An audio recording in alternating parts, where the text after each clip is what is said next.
Hello, my loves. Back at it with Amy and working on the shadow.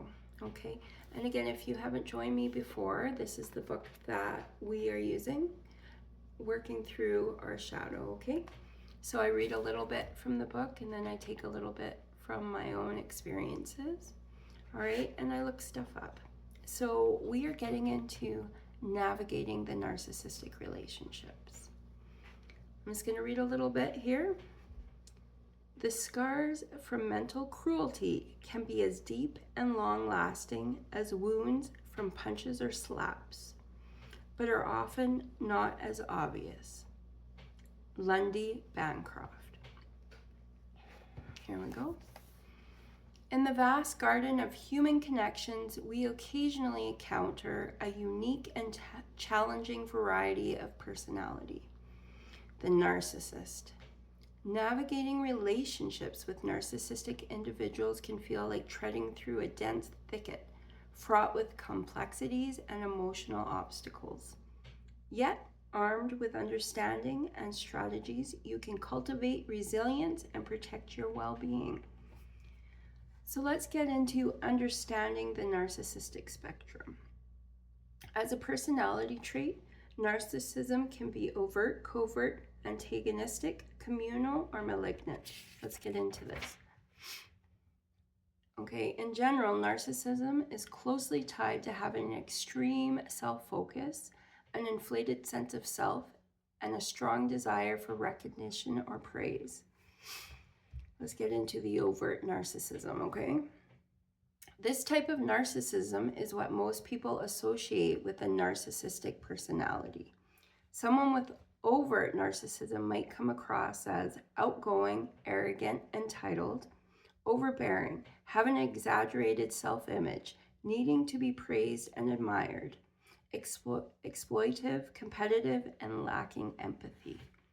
That's our overt narcissism. But here we go into covert narcissism. While many people think of narcissism as a loud and overbearing trait, people with covert narcissism don't fit this pattern. Instead, some common traits of someone with covert narcissism include expressions of low self-esteem, higher likelihood of experiencing anxiety, depression, and shame, introversion, insecurity, or low confidence, defensiveness, avoidance, and a tendency to feel or play the victim. While someone with covert narcissism will still be very self-focused, this is likely the conflict with a deep fear or sense of not being enough. Okay, we're going to get into our antagonistic narcissism.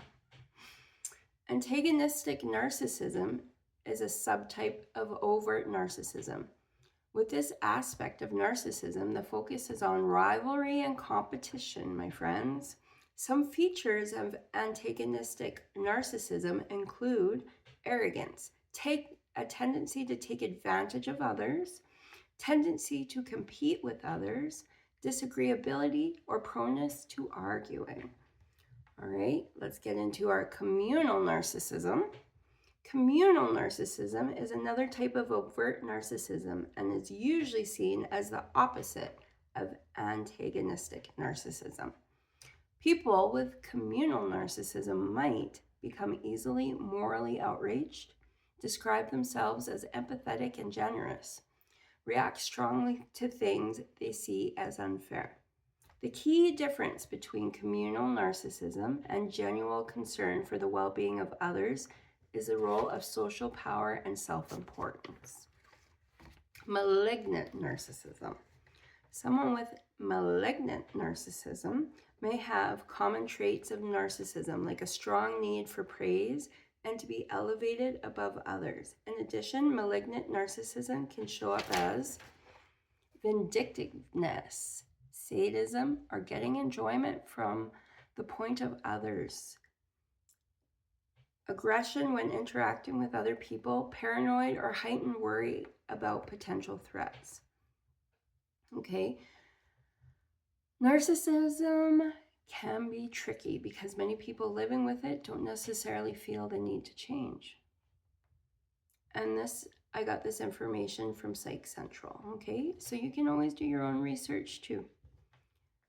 So, setting boundaries and prioritizing your self-care when you have been in relationships with narcissism.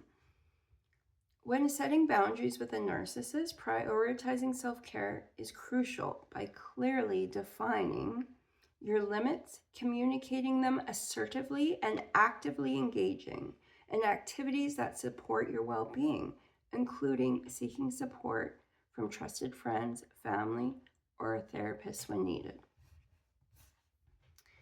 So we want to avoid the mirror of manipulation, which is what we're coming up to right now. Narcissists often excel at manipulation, using charm to draw others into their orbit. Be vigilant about their attempts to shift blame, guilt trip, or distort reality. Maintain your sense of self and critical thinking, resisting the allure of their reflective tactics. And so now we're going to be mastering the art of the empathetic detachment because we want to detach from our narcissists. How do we do that? We're going to practice empathetic detachment, a state where you observe their behavior without becoming entangled. This practice helps you maintain your emotional balance. And of course, my friends, never stay in a toxic environment or around toxic people if you can get away. What are we going to do? We're going to choose. We're choosing when to walk away. Sometimes the healthiest choice to remove is to remove yourself from the presence of a toxic individual. Walking away preserves your well-being and gives you space to grow. I will put the journaling prompts in my description, but I will tell you what I have been doing and how I reflect on this.